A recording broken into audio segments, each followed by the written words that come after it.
So it turns out there is a gas produced in our noses that not only sterilises the air that we breathe, it also helps absorb more oxygen into our lungs by opening up the blood vessels. Now this gas is nasal nitric oxide, and it was the 1992 molecule of the year. There you go, there's a little pub quiz fact for you. Now I wanted to know more about this miracle gas that we somehow are producing in our nose. So I got Dr. Stephen Park on the Breathcast, and he got to speak to me about all the benefits and how it works. Have a listen. So the person that discovered this won the Nobel Prize, I think in the 80s and 90s. It's a signaling molecule that relaxes blood vessels all throughout your body. And in some cases, if you have too much of it, it's toxic. Right. So just like everything else in the body, you have to have just the right amount in the right place at the right time. Yeah. But when you mess with that physiology, then your body doesn't do too well.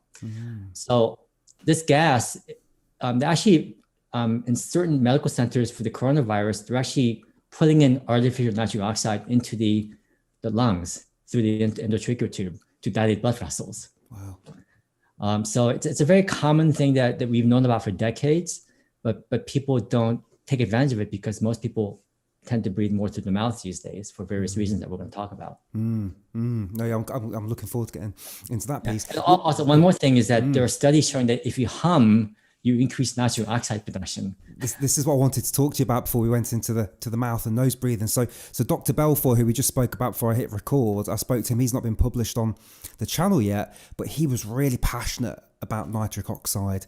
And he was telling me when you do box breathing, for example, for those that don't know, it's the in, the pause, and the out and the pause, and you do a count to that. He was saying when you do the out breath, use the mouth because you're letting the nitric oxide build up even more, and then when you go in for the next in-breath, all that nitric oxide's been kind of held there, and you get a bit more, whereas if you'd breathed out through the nose, you might have blown off some of that nitric oxide. So I don't know if there's anything to that, or you've got anything else you can add to that. Like, should we be humming? Should we be trying in our day to kind of produce more nitric oxide? Well, I think there's some truth to that. You want to be naturally breathing in through your nose, and the nitric oxide has to go into the lungs. But remember, the nose is not just to produce nitric oxide. It's a filter processing, air processing system that helps us smooth, warm, humidify, and filter air. It's a pre-processor for the air that you breathe into your lungs. So, and also allows for laminar airflow. Instead of tumbling airflow, it's very smooth. And so the nose is a very important part of the whole breathing process and your physiology.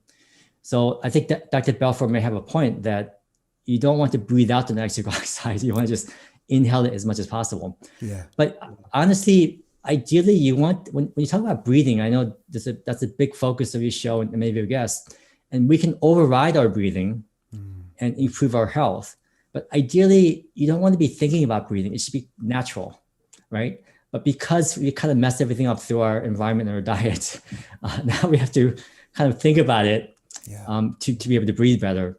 And so I think these are all very important concepts to talk about. But ideally, you want to get to the point where either naturally or just because of habit, that it's a natural breathing process as opposed to trying to do it artificially or override it. So I guess we've got to remember to breathe through our nose, because if we don't use our nose, we don't get the nasal nitric oxide. And if you're interested in seeing the entire interview for free with Dr. Stephen Park, you can hop on over to our second channel, Breathcast, where that's live and you can enjoy that. If you want to practice some breathing exercises, maybe you want to do some humming breath now and release some additional nasal nitric oxide, clean the air. We've got over 200 breathing exercises on this channel, so fill your boots.